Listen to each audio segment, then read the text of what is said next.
29 Σεπτεμβρίου του 1924, το πρωτόκολλο της Γενέβης ή αλλιώς πρωτόκολλο Political FOF μεταξύ της Ελλάδας και της Βουλγαρίας.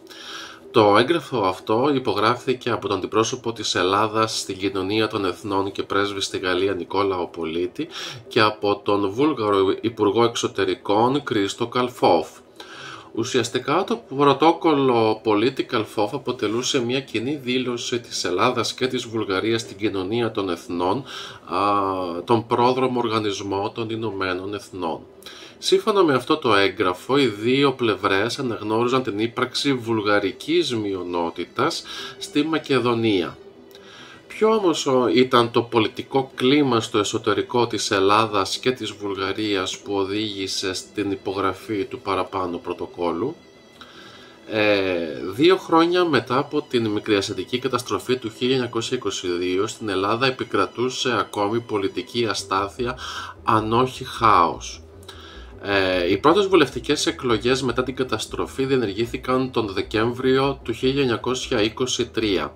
Από αυτές θα προέκυπτε μια συντακτική συνέλευση για να αποφασίσει το πολίτευμα της Ελλάδας, δηλαδή αν θα παρέμενε η βασιλεία στη χώρα ή όχι. Λίγες ημέρες πριν από την διεξαγωγή των εκλογών, το κόμμα της Ηνωμένης Αντιπολίτευσης, δηλαδή η Αντιβενιζελική, που η ηγεσία τους είχε ουσιαστικά αποκεφαλιστεί μετά από την εκτέλεση των 6 στο Γουδί, αποφάσισαν να μην συμμετάσχουν στην εκλογική διαδικασία. Έτσι, νικητές ανειδίκθηκε το κόμμα των Φιλελευθέρων με επικεφαλής τον Ελευθέριο Βενιζέλο. Αυτό κέρδισε 250 από τις συνολικά 398 έδρες της Ελληνικής Βουλής.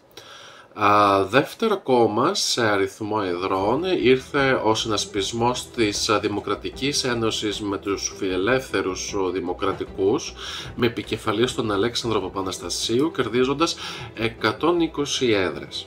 3 ημέρες μετά από τις εκλογές, ο βασιλιάς Γεώργιος ο Δεύτερος αποχώρησε από τη χώρα. Αντικαταστάτης του ορίστηκε ο Παύλος Κουντουριώτης ως αντιβασιλέας. Στις αρχές του επόμενου έτους λοιπόν και μετά από την συγκρότηση της Νέας Βουλής σχηματίστηκε νέα κυβέρνηση υπό τον Ελευθέριο Βενιζέλο, η οποία όμως είχε διάρκεια ζωής λιγότερο από 1 μήνα. Ο Βενιζέλος σε αυτό το μήνα ως πρωθυπουργός δεν κατάφερε να υπερψηφιστεί κανένα νομοσχέδιο που έφερε στην Ελληνική Βουλή. Η αιτία για το γεγονός αυτό ήταν η διαφωνία του Βενιζέλου με τον έτερο πολιτικό πόλο, τον Αλέξανδρο Παπαναστασίου, ο οποίος ασκούσε πολύ μεγάλη επιρροή γενικώς σε όλους τους βουλευτές. Πολιτικά, ο Παπαναστασίου ήταν υπέρ της αβασίλευτης δημοκρατίας, δηλαδή στην κατάργηση της βασιλείας από τη χώρα, ενώ ο Βενιζέλος ήταν υπέρ της συνταγματικής βασιλείας, δηλαδή στη διατήρηση του θεσμού της βασιλείας με περιορισμένα όμως δικαιώματα.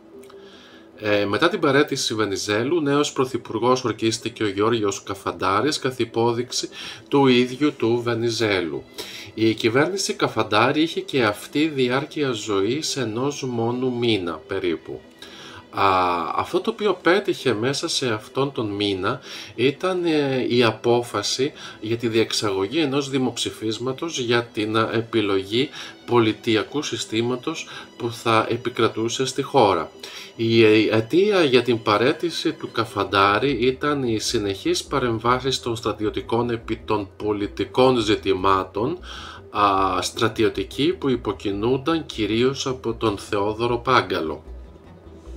Μετά την παραίτηση Καφαντάρη, νέος πρωθυπουργός ορκίστηκε ο Παπαναστασίου, ο επικεφαλής των υποστηρικτών της αβασίλευτης δημοκρατίας.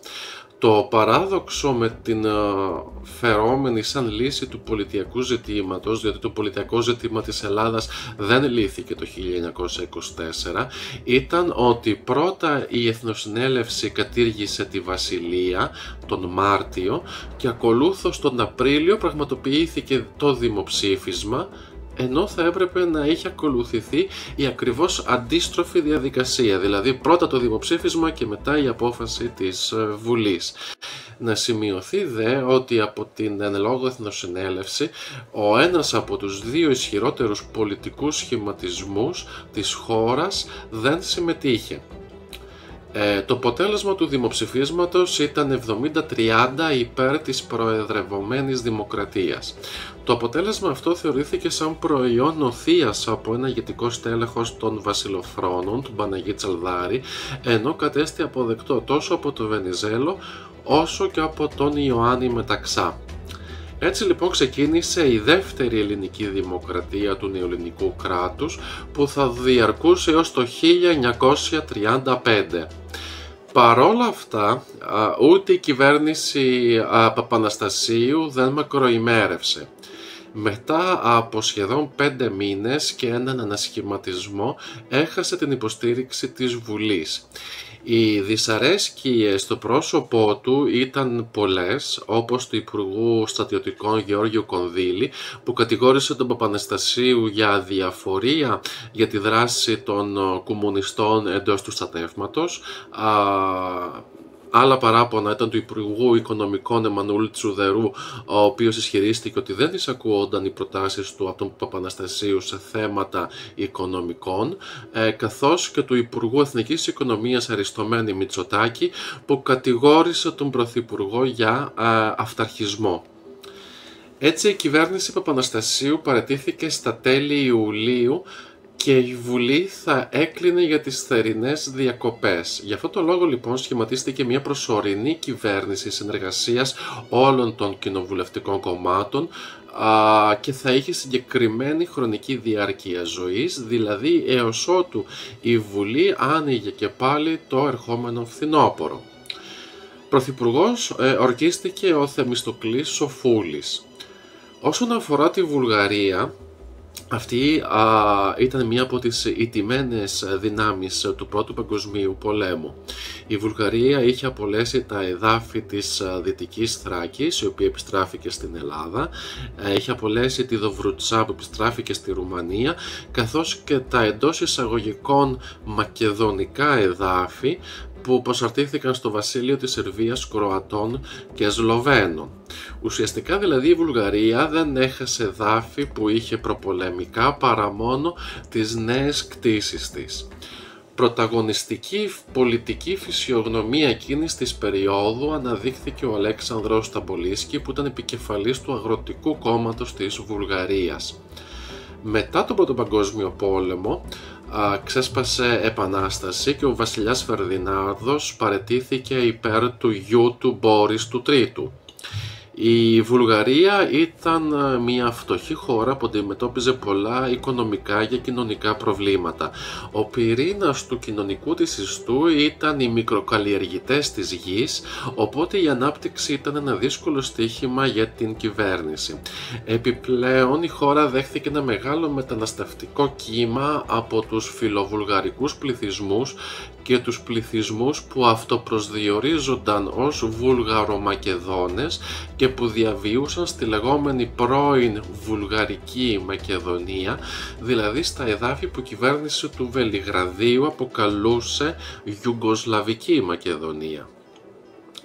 Ο πιο ισχυρός εσωτερικός αντίπαλος του Σταμπολίσκι ήταν η Εσωτερική Μακεδονική Επαναστατική Οργάνωση, που υποστήριζε την έναρξη ενός πολέμου για να επανακτήσει η Βουλγαρία τη Μακεδονία.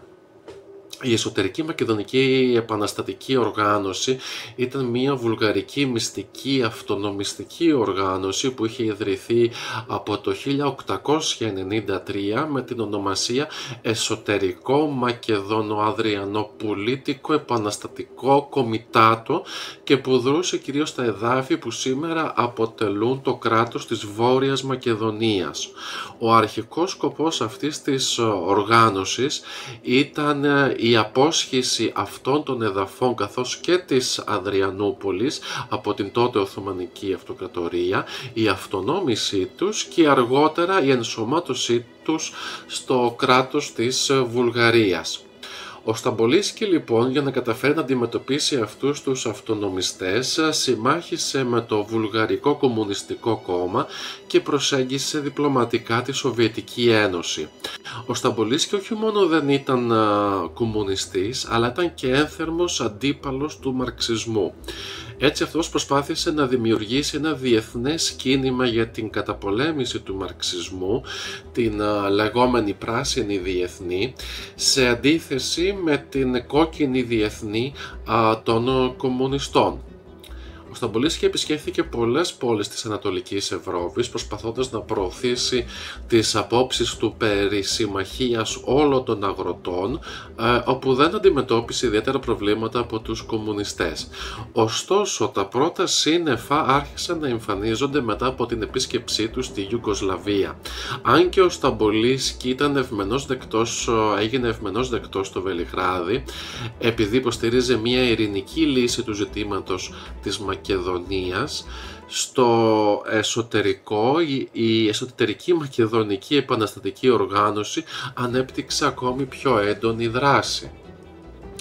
Ο Σταμπολίσκι ήταν υπέρ της συνένωσης όλων των σλαβόφωνων εθνών της Ανατολικής Ευρώπης σε μια μεγάλη Ιουγκοσλαβική συνομοσπονδία, αλλά οι αυτονομιστές σε καμία περίπτωση δεν δέχονταν την πάγια στάση της κυβέρνησης του Βελιγραδίου να αναγνωρίζει τους Σλαβομακεδόνες σαν Σέρβους. Σταδιακά λοιπόν αυτοί οι αυτονομιστές απέκτησαν τον έλεγχο ενός μεγάλου μέρους της περιοχής στα σύνορα της Βουλγαρίας με τη Ιουγκοσλαβία. Τον Μάρτιο του 1923 ο Σταμπολίσκι υπέγραψε μία συμφωνία με τη Ιουγκοσλαβία, αναγνωρίζοντας τα νέα σύνορα και συμφωνώντας να καταστήλει τους αυτονομιστές της εσωτερικής μακεδονικής επαναστατικής οργάνωσης. Οι τελευταίοι αντίδρασαν έντονα και στις 9 Ιουνίου προκάλεσαν πραξικόπημα. Τότε βία επεισόδια ξέσπασαν στη Σόφια. Τα κυβερνητικά στρατεύματα ήταν ελάχιστα και αδύναμα. Αυτά πλαισιώθηκαν από άοπλους χωρικούς οι οποίοι υποστήριζαν τον Σταμπολίσκι. Οι κομμουνιστές που υποστήριζαν τον Σταμπολίσκι κράτησαν ουδέτερη στάση. Οι υποστηρικτές του Πρωθυπουργού ήρθαν αντιμέτωποι με τους ισχυρά εξοπλισμένους αυτονομιστές εθνικιστές, οπότε τότε επικράτησε χάος και βία στην βουλγαρική πρωτεύουσα. Ο ίδιος ο Σταμπολίσκι λιντσαρίστηκε. Νέος πρωθυπουργός ορκίστηκε ο Αλέξανδρος Τσάνκοφ, που είχε την υποστήριξη του Βούλγαρου βασιλιά, του στρατού και των εθνικιστών αυτονομιστών. Ακολούθως ο Τσάνκοφ εξαπέλυσε τη λεγόμενη Λευκή Τρομοκρατία με διώξεις των υποστηρικτών του Αγροτικού Κόμματος και των Κομμουνιστών. Στις 29 Σεπτεμβρίου του 24 λοιπόν και μία εβδομάδα πριν λήξει η θητεία του Έλληνα Πρωθυπουργού Σοφούλη και επί πρωθυπουργίας του Τσάνκοφ στην Βουλγαρία υπογράφηκε το εν λόγω ελληνοβουλγαρικό πρωτόκολλο. Η επίσημη αναγνώριση της φερόμενης βουλγαρικής μειονότητας επί ελληνικού εδάφους δημιουργούσε νέες υποχρεώσεις της Ελλάδας εναντί αυτών των πληθυσμών και έθετε υπό αναπροσαρμογή όλους τους σχετικούς όρους των συνθηκών σύμφωνα με τους οποίους χαράθηκαν τα σύνορα της Βόρειας Ελλάδας. Μία από τις βασικές αλλαγές που επέφερε αυτή η αναγνώριση ήταν η δυνατότητα της βουλγαρικής κυβέρνησης να αποκτήσει ενεργό πολιτικό ρόλο στα εσωτερικά ζητήματα της Ελλάδας, όσα βέβαια αφορούσαν τους εν λόγω πληθυσμούς.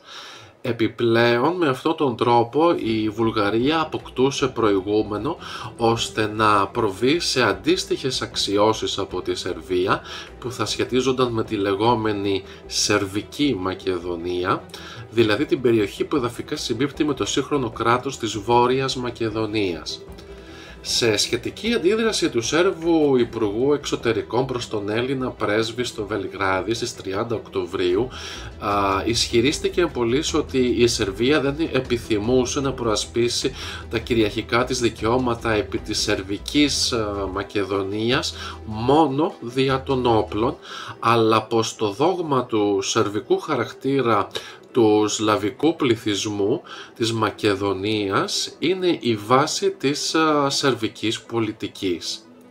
Δεν ήταν δυνατόν οι Σέρβοι να παραδεχτούν, συνέχιζε ο Σέρβος Υπουργός Εξωτερικών, ότι μέχρι τη μεθόριο γραμμή οι Σλάβοι ήταν Σέρβοι και πέρα αυτής της γραμμής να είναι Βούλγαροι.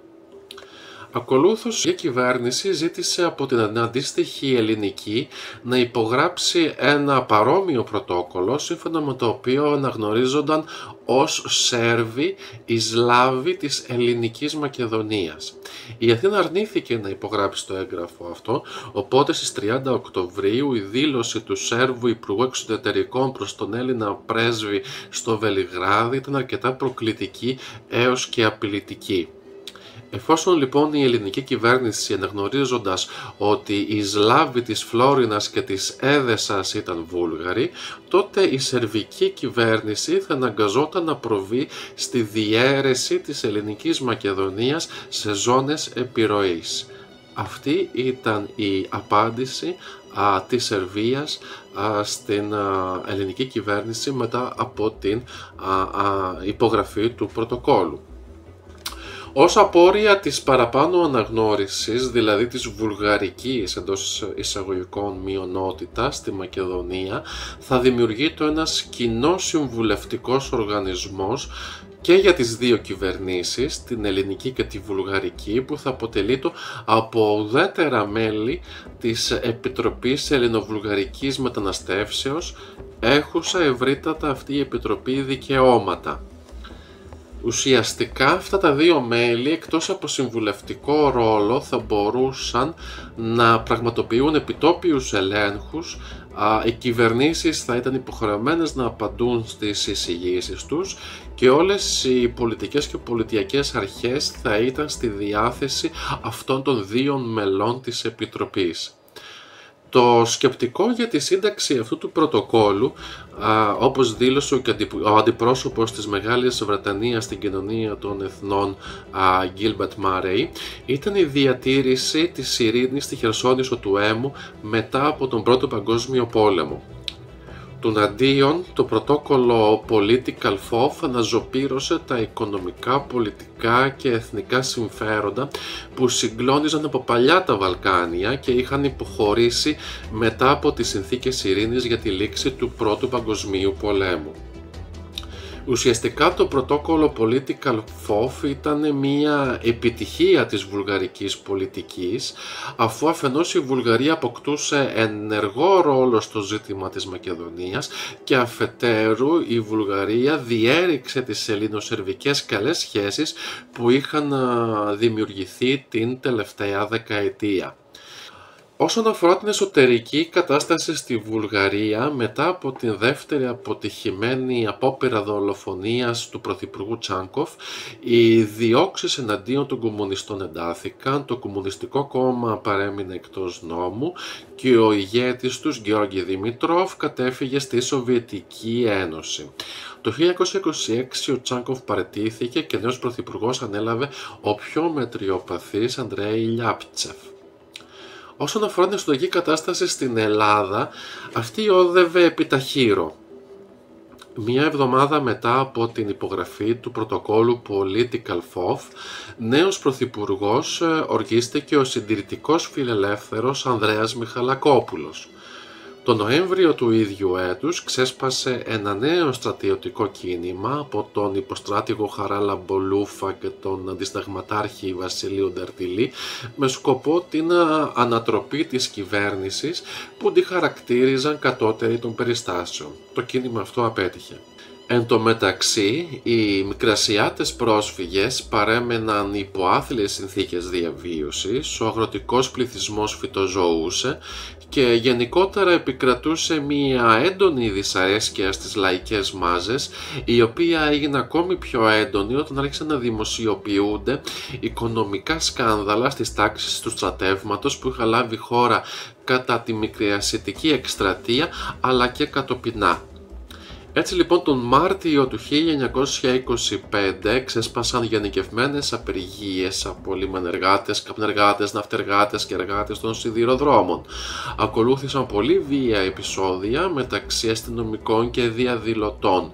Στο πλαίσιο αυτής της ευρύτερης αναταραχής θα πρέπει να αναφερθεί και η αναγκαστική παραίτηση του Οικουμενικού Πατριάρχη Κωνσταντίνου του Έκτου και η απέλασή του από την Τουρκία.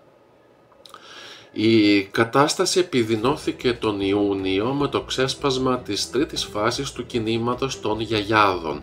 Οι Γιαγιάδες ήταν μια πλούσια οικογένεια της Σάμου.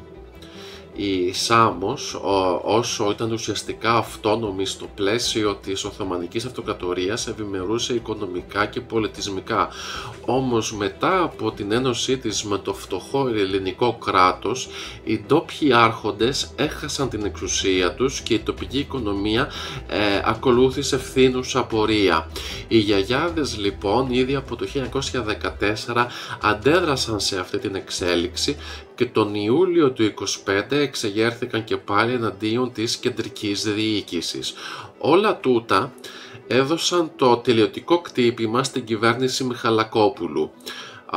Όλο αυτό το χρονικό διάστημα ο στρατιωτικός Θεόδωρος Πάγκαλος αρθρογραφούσε στον αθηναϊκό τύπο, αφήνοντας να εννοηθεί ότι μια δικτατορία θα έσωζε τον τόπο.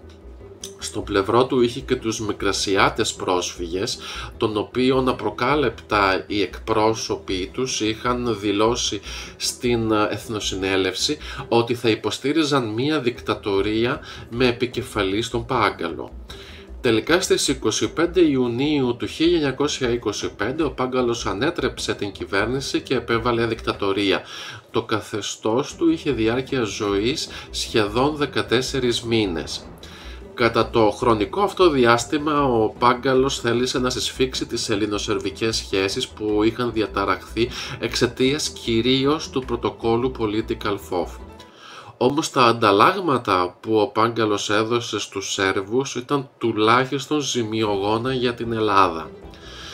Λίγες ημέρες πριν από την σύλληψή του και την κατάρριφρευση του καθεστώτος του, ο Πάγκαλος υπέγραψε μια σειρά συμφωνιών με την Ιουγκοσλαβία τον Αύγουστο του 1926. Επιγραμματικά, σύμφωνα με αυτές τις συμφωνίες, το λιμάνι της Θεσσαλονίκης μετατρεπόταν από ελεύθερη ζώνη σε σερβικό έδαφος και η μείζωνος εμπορικής και στρατιωτικής σημασίας σιδηροδρομική γραμμή Θεσσαλονίκης Γευγελής μετατρεπόταν ουσιαστικά σε σερβική γραμμή. Ευτυχώς, οι συμφωνίες αυτές ποτέ δεν τέθηκαν σε εφαρμογή, αλλά η Ελληνική Βουλή σύσσωμη τις απέρριψε έναν χρόνο αργότερα.